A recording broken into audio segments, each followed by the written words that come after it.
Hi everyone, today I am with Mr. Anurag Saxena, who is the Director of Investors Clinic, Gurgaon branch. Hi sir, how are you? Hello. So today we'll be discussing about 30 second Serenia plots. So as per the audience, जो भी हमारे questions रहते हैं एक investor point of view से कि क्या चीज़ें हमें invest करनी चाहिए, is it a good product or not, क्या challenges हम face करते हैं, तो अनुराग sir will be sorting it out for all of you. Thank you, sir. You're welcome and thank you for giving me this opportunity, Bhumika. So my first question will be, sir, why to invest in plots and what are the advantages for it? देखिए सबसे पहले we as Indians must understand that there are multiple investment asset class where Indians invest. To start with, one can invest in gold, one can invest in commodity, one can invest in mutual fund, one can invest in bank FDs, and then obviously major chunk of investment comes to real estate. When it comes to real estate, there are multiple options to invest in real estate. You can invest in plot, apartment, floor, villa, but the safest and risk-free investment in comparing any asset class is always been plot. So plot has got multiple advantage because when you buy and invest in plot, it gives you multiple opportunity to create a parallel income, right? Starting from constructing of multiple floors on your plot, which can give you opportunity to take rental income. This rental income can create parallel wealth for your golden years. Tomorrow, if you have any opportunity in your family and you want some money, you can sell one floor. If another opportunity comes to your mind and in your family, you can sell another floor.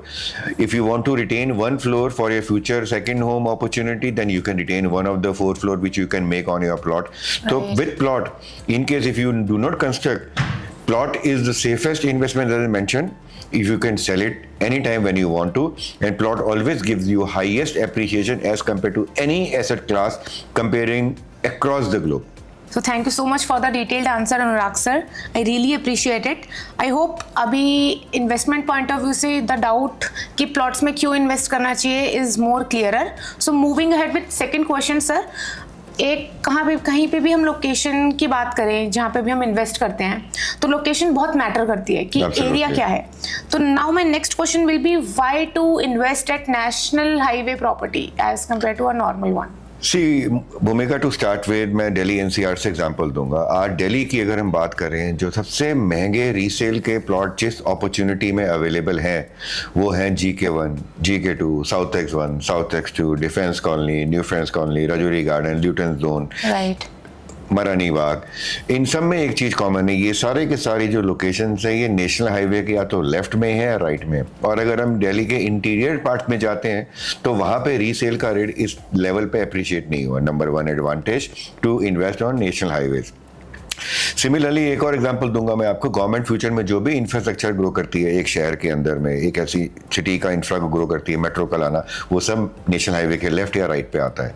School का आना, hospitals का आना, malls का आना, colleges का open होना. Another example of hospital का मैं एग्जांपल दूंगा दिल्ली के अंदर में, तो you have AIIMS again on national highway.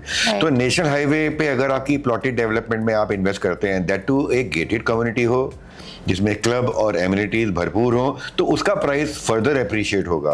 तो नेशनल एडवांटेज पास में भी एडवांटेज दिया है इन टर्म्स ऑफ एप्रिसिएशन. तो अगर आप एज इन्वेस्टर नेशनल हाईवे के लेफ्ट या राइट पे प्लॉट बाय करते हैं तो appreciation as compare to other plotted development of any other locality far better होगी.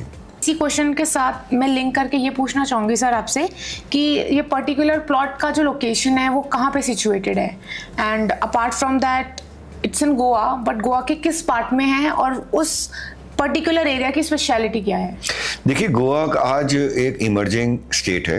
अगर हम बात करें उसका ज्योग्राफी देखें तो बहुत कम एरिया है, बट उसके अंदर में ट्रैफिक मूवमेंट बहुत ज़्यादा है in terms of domestic as well as international population जो वहाँ पे ट्रैवल करती है. अपनी ट्रैवल नीड्स की बात करें, टूरिज्म की बात करें, तो Goa is known as international destination. Goa को हम बोलते हैं बीचेस का कैपिटल इंडिया का. आज अगर मैं 100 इंडियन से बात करूँ, उनसे पूछूं कि आपको हिल्स पे जाना है तो कहाँ जा सकते हैं आप, तो नॉर्थ इंडियन बोलेंगे मसूरी जाएंगे, शिमला जाएंगे, कश्मीर चले जाएंगे, नैनीताल चले जाएंगे. बट अगर आज मैं 100 नॉर्थ इंडियन से पूछूं कि अगर आपको बीचेस पे जाना है तो कौन सी डेस्टिनेशन आप पहली चॉइस होगी, तो हर इंसान का ये आंसर होगा गोवा. तो गोवा के अंदर में इकोनॉमी ड्राइव करने के लिए टूरिज्म प्लेज ओनली 30% रोल. उसके अलावा there are multiple other revenues जहाँ से गोवा की इकोनॉमी ग्रो होती है. इन टर्म्स ऑफ टूरिज्म के अलावा we have got pharmaceutical industry, we have got mining industry, we have got fishing industry and अभी गोवा गवर्नमेंट ने ऑफ लेट एक बहुत बड़ा मेजर डिसीजन लिया because of the traffic movement, एक और एयरपोर्ट ओपन किया नॉर्थ गोवा में जो कि महाराष्ट्र के बॉर्डर पे।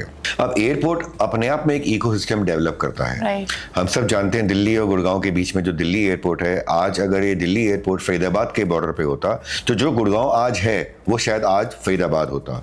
अगर यही दिल्ली का एयरपोर्ट गाजियाबाद बॉर्डर पे होता तो जो गाजियाबाद को एडवांटेज मिलता वो शायद गुड़गांव को नहीं मिलता, तो जो आज गुड़गांव को मिला है।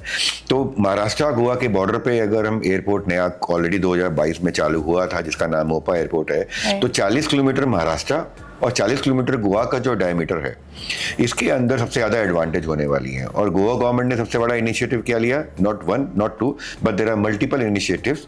गोवा के मोपा रीजन के अंदर गवर्नमेंट के इतने ज़बरदस्त इनिशिएटिव है in terms of boosting the employment.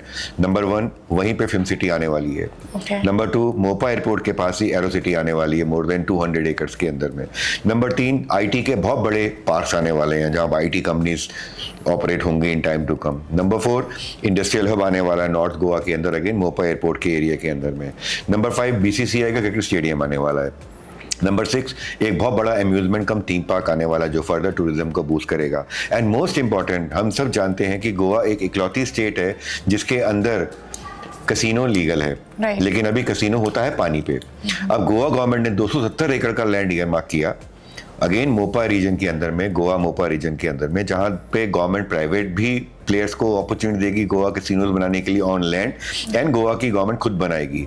Deltin एक ब्रांड है गोवा का, डेल्टा कॉर्पोरेशन जिसको ओन करती है, उन्होंने अपना 90 एकड़ के अंदर ऑलरेडी कंस्ट्रक्शन का वर्क कैसीनो का स्टार्ट कर दिया है। What they are coming soon is a 5-star hotel in that 90 एकड़, a mini theme park in that 90 एकड़, a convention centre in that 90 एकड़ and a big shopping mall. तो ये सब चीजें ओवरऑल अगर हम बात करें IT hub, industrial hub, aero city, film city, BCCI cricket stadium, theme park and casino, Goa Mopa region में more than 30 lakh employment opportunities create करने वाले हैं आने वाले 5 से 7 साल में। जितनी अपॉर्चुनिटी आज गुड़गांव में है 30 लाख की, उतनी अपॉर्चुनिटी नॉर्थ गोवा में आने वाली है। और हम सब जानते हैं जब अपॉर्चुनिटी आती है लोग माइग्रेट करते हैं, और माइग्रेट करने में सबसे ज़्यादा फायदा होता है जिन्होंने आज इन्वेस्ट करा रेजिडेंशियल प्लॉट में, डिमांड उनकी सबसे ज़्यादा रहेगी। तो गोवा मोपा रीजन के अंदर या गोवा के ऊपर महाराष्ट्र मोपा रीजन में आप दोनों में से कहीं पे भी पैसा इन्वेस्ट करें, आपका पैसा ग्रो करेगा ही करेगा अगर आप प्लॉट में इन्वेस्ट करते हैं। तो चाहे आप गोवा में करें चाहे महाराष्ट्र में करें, तो एडवांटेज मिलना ही मिलना है। We'll talk about the FSI cost. So sir Maharashtra Mopa region में और स्पेसिफिकली फिर टॉक अबाउट गोवा, सो इसके बीच में डिफरेंस क्या रहेगा? देखिए बहुत अच्छा क्वेश्चन पूछा, आपके व्यूअर्स के लिए बताना चाहूँगा। हर स्टेट का एक FAR होता है। राइट। प्लॉट के ऊपर आप कमर्शियली कितना बना सकते हैं, रेजिडेंशियली कितनी कंस्ट्रक्शन कर सकते हैं, उसको हम बोलते हैं फ्लोर एरिया रेशियो। तो FAR की अगर हम बात करें तो गोवा के अंदर अगर आप प्लॉट बाय करते हैं वहाँ पे FAR कम है, यानी कि एक प्लॉट के ऊपर आप 0.6 से 0.8 का FAR अचीव कर सकते हैं गोवा के अंदर। इसका मतलब क्या हुआ, टिपिकली अगर आपने 100 गज का प्लॉट लिया और सपोज आपने उसके अंदर में एज पर FAR 0.7 की कंस्ट्रक्शन की, तो 100 गज के प्लॉट पे रफली 630 स्क्वायर फीट की कंस्ट्रक्शन अलाउड होती है, यानी कि 1.5 फ्लोर आप बना सकते हैं। वहीं अगर हम महाराष्ट्र की बात करें, जो मोपा रीजन में महाराष्ट्र की बेल्ट है जो एयरपोर्ट के पास है, वहाँ पे महाराष्ट्र गवर्नमेंट का FAR है 1 से लेके 1.5 का। और अगर 50 एकड़ से बड़ी गेटेड कम्युनिटी में आप प्लॉट बाय करते हैं तो वहाँ पे 0.2 का FAR एक्स्ट्रा परचेज भी कर सकते हैं। इसका मतलब क्या हुआ कि 100 गज का प्लॉट अगर आपने महाराष्ट्र में लिया मोपा रीजन के अंदर में, तो वहाँ पे 100 गज के प्लॉट पे आप लगभग 1150 से 1200 स्क्वायर फीट की कंस्ट्रक्शन कर सकते हैं। और कॉस्ट ऑफ एक्विजिशन अगर हम बात करें महाराष्ट्र मोपा रीजन में आज गोवा से रिलेटिवली इकोनॉमिकल है, तो आपका rental income Maharashtra Mopa region में ज़्यादा आएगी बिकॉज वहाँ से भी लोग गोवा ट्रैवल करेंगे अपनी एम्प्लॉयमेंट के लिए। तो FSI कॉस्ट की बात करें, जहां 100 गज में आपको 60 लाख रुपए लगाने के बाद 70 लाख लगाने के बाद 600 फुट आप कंस्ट्रक्ट कर सकते हैं गोवा में, वहीं 100 गज के प्लॉट में 25 लाख से 30 लाख रुपए लगा के आप 1100-1200 स्क्वायर फीट की कंस्ट्रक्शन कर सकते हैं, जिससे कि रेंट भी ज़्यादा आएगा। तो इट इज़ ऑलवेज एडवांटेज अगर आप महाराष्ट्र में ऊपर रीजन में पैसा लगाएं।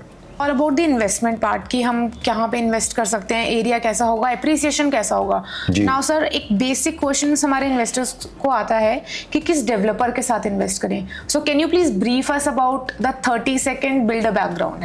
देखिए आज की तारीख में अगर हम बात करें, नॉर्थ इंडिया के बहुत सारे डेवलपर अपॉर्चुनिटी ग्रैब करने के लिए महाराष्ट्र मोपा रीजन पहुंच चुके हैं, बिकॉज सबको पता है कि गोवा के अंदर लैंड की स्केसिटी है, राइट। लैंड के टाइटल्स के अंदर बहुत चैलेंजेस है। वही महाराष्ट्र गवर्नमेंट का जो रेरा है सब इंडिया में सबसे स्ट्रांग है।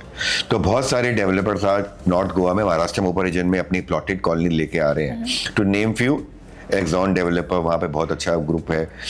एक्सिस की लेक सिटी के नाम से एक अच्छा प्रोडक्ट है जो हम सेल कर रहे हैं। इसके अलावा आरपीएस का ग्रुप का वहाँ पे प्लॉटेड डेवलपमेंट है। इसके अलावा युगेन के वहाँ पे प्लॉटेड डेवलपमेंट है। गीतांजलि का एक प्रोडक्ट है न्यू वर्ल्ड, उसके हैं। एंड 32nd की बात करें, बट सरप्राइजिंगली इन सारे डेवलपर्स में जो एडवांटेज 32nd की लोकेशन को मिलता है वो है कि ये मेन नेशनल हाईवे 66 पे लोकेटेड है। नेशनल हाईवे 66 एक ऐसा हाईवे है जो महाराष्ट्र गवर्नमेंट का इनिशिएटिव है, जो मुंबई में पनवेल से शुरू होता है, महाराष्ट्र होता हुआ, गोवा होता हुआ, कर्नाटक होता हुआ हमें कनेक्ट करता है कन्याकुमारी से। इस हाईवे के ऑपरेशन होते ही गोवा का मुंबई के बीच का ट्रैवल टाइम 6 घंटे रिड्यूस हो चुका है। और अब हाईवे से अगर आप कंपेयर करें, आज अगर आप फॉर एग्जांपल नेशनल हाईवे जो हमारा दिल्ली का है, जो दिल्ली जयपुर अजमेर हाईवे है, DLF फेज 1 2 3 4 को कंपेयर करें, जो डिस्टेंस आपका DLF फेज 1 2 3 4 या गोल्फ कोर्स एक्सटेंशन रोड का एयरपोर्ट से है, उतना ही डिस्टेंस मोपा एयरपोर्ट का इस लोकेशन से 32nd की। Coming back to your question, 32nd builder background की बात करें तो very strong group based out of Gurgaon. 1990 से इनकी लेगेसी चली आ रही है रियल एस्टेट के अंदर।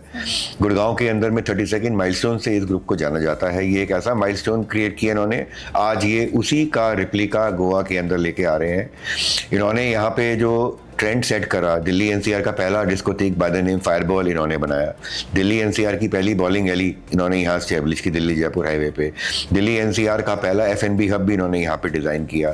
तो यहाँ पे अब इन्होंने क्या करा, 2004 से इस ग्रुप ने गोवा और महाराष्ट्र मोपा रीजन में लैंड एक्वायर करनी शुरू की। आज की तारीख में इनकी गोवा के अंदर में बहुत अच्छे लैंड पार्सल्स हैं, right from starting from Baga beach से लेके हम बात करें Arambol beach they have a land bank, Vagator beach they have a land bank, Candolim Siolim they have a land bank. तो अब इन्होंने और एक और स्टेप लिया। इनको पता था कि गोवा के अंदर में गवर्नमेंट के इनिशिएटिव आने वाले हैं, तो इन्होंने महाराष्ट्र मोपा रीजन में भी करीबन 400 एकड़ के डिफरेंट लोकेशन में लैंड पार्सल एक्वायर किए। एज द कंसल्टेंट मैं रिकमेंड करूंगा कि इनकी लोकेशन में अगर इन्वेस्टर इन्वेस्ट करता है, बिकॉज नेशनल हाईवे पे है, तो फ्यूचर में गवर्नमेंट के इनिशिएटिव भी, हॉस्पिटल, स्कूल, कॉलेज भी नेशनल हाईवे पे आएंगे, तो यहाँ पे एप्रिसिएशन ज़्यादा आएगा। And considering background of 32nd, ये लाइफस्टाइल देते हैं कस्टमर को। तो ये जो प्रोडक्ट के अंदर में जो स्पेशलिटी लेके आ रहे हैं, इसके बारे में और डिटेल में हम बात करेंगे।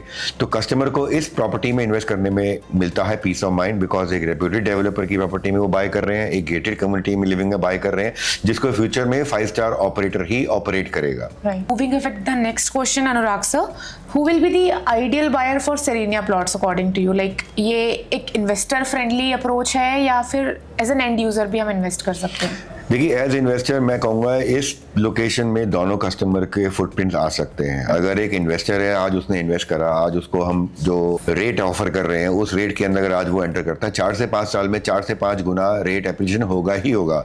बिकॉज आने वाले 5 साल में अचानक इसके 25 किलोमीटर के डिस्टेंस के अंदर में 30 लाख के करीब एम्प्लॉयमेंट अपॉर्चुनिटी क्रिएट हो चुकी होंगी। तो रेजिडेंशियल की price by default organically grow करेगी ही करेगी। तो आज अगर एक इन्वेस्टर एक अच्छी प्लॉटेड डेवलपर ने पैसा लगाना चाहता है, एक रेप्यूटेड डेवलपर लगाना चाहता है, तो this is going to be the best recommendation from my experience. Coming back to, अगर कोई सेकंड होम के लिए प्रॉपर्टी देख रहा है और वो सोच रहा है कि मुझे पीसफुल एनवायरनमेंट चाहिए, जहाँ पे नेचर के नज़दीक चाहिए, बीचेस के नज़दीक चाहिए, तो सेकंड होम के रूप में भी देखा जा सकता है। तीसरा एडवांटेज इसमें मिलता है, रेंटल इनकम क्रिएट की जा सकती है। आप को यहाँ पे 2.5 फ्लोर बनाने का अपॉर्चुनिटी मिलती है। आप आने वाले टाइम में 2 अलग अलग फैमिलीज को भी रेंट आउट कर सकते हैं। फ्यूचर में डेवलपर इसी प्लॉटेड डेवलपमेंट के अंदर में एक 5 स्टार रिजॉर्ट भी लेके आ रहा है, तो आप उस 5 स्टार ऑपरेटर को भी अपनी property leasing point of view से दे सकते हैं। अपना रेंटल लें, जब तक आपके गोल्डन ईयर शुरू नहीं होते हैं, it could create a parallel income. और जब आपके गोल्डन ईयर्स आए और आपको सेकेंड होम चाहिए, तो आपकी प्रॉपर्टी आप ही के नाम पे है, आप उसको यूज़ कर सकते हैं एज योर सेकेंड होम। तो इस लोकेशन में एप्रिसिएशन प्लॉट टू प्लॉट भी पॉसिबल है, प्लॉट से रेंटल इनकम भी पॉसिबल है, और सेकंड होम के लिए तो आइडियल लोकेशन है गोवा। परफेक्ट. सो सर मैं आपका ज़्यादा टाइम वेस्ट नहीं करूँगी. Moving ahead with the last question. जी. So for someone who is planning to like just buy a villa, और वो इस प्लॉटिंग डेवलपमेंट पे एक विला एस्टेब्लिश करना चाहते हैं, so what kind of infrastructure and as per the society वहाँ पे लोकेलिटी किस तरीके की आएगी? देखिए, ये टोटल जो सिरेनिया प्लॉट्स हैं 32nd ग्रुप के, इसका टोटल जो लैंड एरिया है 57 एकड़ का है. अभी हम लोग इसके फेज 1 में अर्ली बर्ड एडवांटेज कस्टमर को दे रहे हैं, जो कि सिर्फ लिमिटेड 100 कस्टमर्स के लिए है. तो आप 150 गज का प्लॉट जो यहाँ पे अगर आप बाय करते हैं, यहाँ पे 2 साइजेस में प्लॉट अवेलेबल है, 150 एंड 200 गज, 20,000 रुपए के रेट में प्लस अदर चार्जेस मिला के करीबन 24-25 हज़ार रुपए का रेट आता है. तो 150 गज का प्लॉट आपको 34-35 लाख का पड़ता है. तो इसमें अगर आप इन्वेस्ट कर सकते हैं, फ्यूचर में आपको जब लगे विला बनाना है तो डेवलपर की, कंस्ट्रक्शन टीम की असिस्टेंस आप ले सकते हैं. They will give you 3-4 designs, और आप अकॉर्डिंगली अपना डिजाइन चूज करके उसमें अपना विला बना सकते हैं, अपने इंडिपेंडेंट फ्लोर बना सकते हैं. अब आता है इसका यूसेज क्या होगा. सेकंड फेज में डेवलपर यहाँ पे 5 एकड़ के एरिया के अंदर में एक 5 स्टार रिजॉर्ट लेके आने वाला है. उस रिजॉर्ट का जो क्लब बनाने वाला है वो टॉक ऑफ द टाउन होने वाला है. करीबन 20 से 25 करोड़ की इस क्लब के अंदर में एमिनिटीज आने वाली है. Right, indoor games, outdoor games की बात करें, ओपन सिनेमा की बात करें, आप रॉक क्लाइंबिंग की बात करें, गोल्फ सिमुलेटर की बात करें, गोल्फ कार्ट से आप ट्रेवल कर सकते हैं, ब्रांडेड कार के साथ आप ट्रेवल कर सकते हैं. यहाँ पे कंसीयर्ज सर्विसेज सारी जो 5 स्टार होटल देता है वो आपको यहाँ मिलेंगी. तो जब ऑपरेटर अगले 3 साल में यहाँ पे स्टार्ट कर देगा अपने ऑपरेशन, तो आप उसी टाइम पे विला बना के कंस्ट्रक्ट करें. आप ऑपरेटर को भी कीज दे सकते हैं, तो ऑपरेटर आपको रेवेन्यू शेयरिंग मॉडल पे आपको रेंटल देना शुरू कर देगा. और अगर आप खुद यूज करना चाहते हैं, आप खुद भी यूज कर सकते हैं. आप इंडिविजुअली किसी फैमिली को रेंट आउट करना चाहें तो फैमिली को भी रेंट आउट कर सकते हैं, because it is going to be a gated community. तो जो भी पोस्ट डिलीवरी, जो भी प्रॉपर्टी की मेंटेनेंस है वो ऑपरेटर ही करेगा. तो आपको मिलती है पीस ऑफ माइंड. तो it is going to be the bestest investment in your investment portfolio. So thank you so much, sir, for giving your time and patience. All of the questions, as per the investor point of view, after watching this video, they'll get more clarity कि सिरेनिया plots में क्यों invest करना चाहिए, how useful it is. Definitely, after this video and after talking to you, sir, I'm going to purchase one plot for myself as well. Thank you so much, sir. You're welcome. Thank you so much for giving me this opportunity, Bhumika. It was indeed pleasure. Thank you.